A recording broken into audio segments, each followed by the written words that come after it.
Hi everyone, I hope all is well. Friday brings with it our conversation of the parasha. This week's Perashat Beha'alotekha, which is the third parasha in Sefer Bimidbar.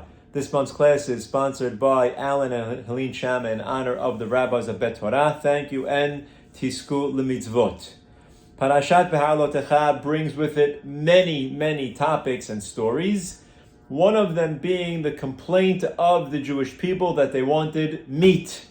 They were tired of the man, they didn't want to eat it anymore, they were not satiated by it, and they complained, and they said, Borei Olam, we want meat.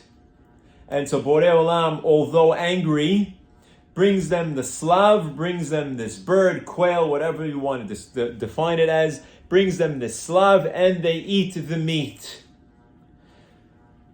As a result, many of them are killed in a plague that Borei Olam brings because of the fact that they complained.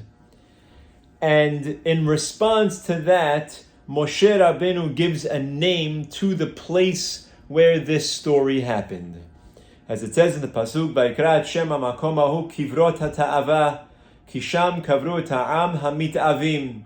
He called the name of the place Kivrot hata'ava, the burial place of desire, Kisham kavru et ha'am hamitavim, because there was buried the nation who complained.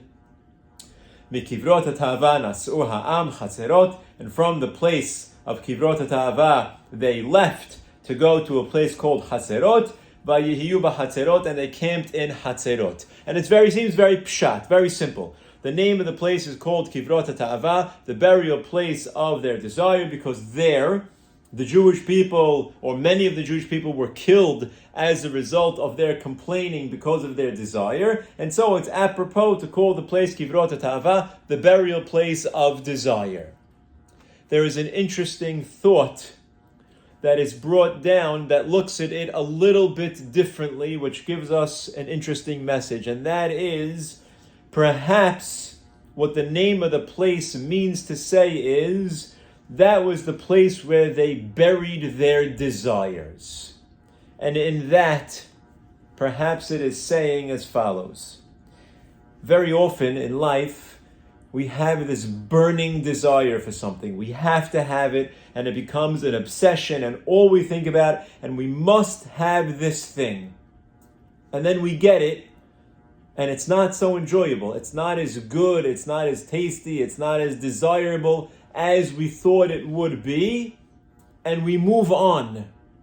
And at that moment, we recognize that it was the wanting that was driving me, not so much the thing itself. It's the obsession, it's the desire, it's the want that drives me, less so than it is the object and the enjoyment that I get out of my object. And we see it all the time. We want this new gadget, new phone, new car, new whatever it may be, and we're excited about it for a month, and then it disappears because I got it, and the want is not pushing me anymore, and I move on to something else.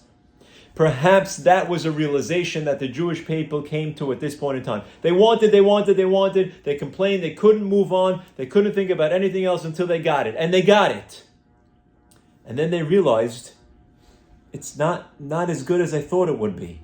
And the desire is not there anymore because I got what I wanted, but it's not as tasty as I would have thought. And therefore, Mikivrot hata'ava nas'u ha'am chaserot, they moved on.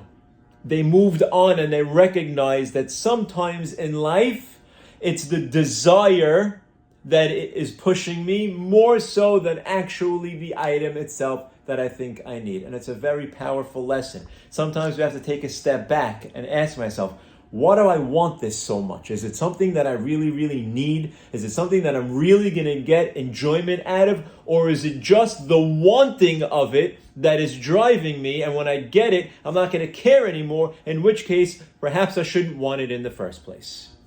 Shabbat Shalom.